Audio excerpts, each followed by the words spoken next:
Have you been noticing other people who are talking about grief, who are talking about end of life, are talking about it from a very flowery, positive affirmation place? I'm all for positive affirmations. I write affirmations every day. I'm all for gaining new perspective and taking lessons from our life learnings and our challenges that help transmute that. I'm just noticing more and more how we are sane washing this.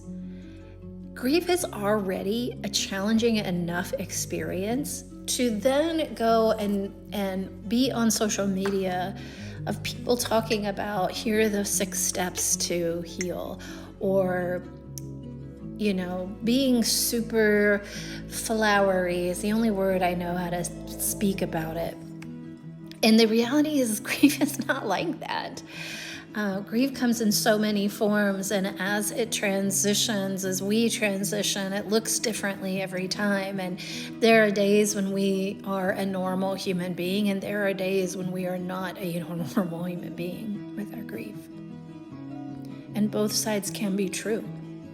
There can be times when our grief strengthens us and gives us life lessons and teaches us boundaries. I know mine did. But if our grief doesn't do that, it's just as valid. It's just as valid as a human being to experience grief and love and loss, and it hurt like hell. As it is as valid for the person who says, I'm not grieving at all the death of this person. So you see, we put parameters and we put survey markers on where we are when we talk about grief, and our grief deserves so much more than that. Who we are as human beings experiencing it deserve so much more than that. A client of mine recently said, I'll be carrying my grief into the next life because there are things here that I am grieving that won't have reconciliation or resolve. We can do all these exercises. I can journal.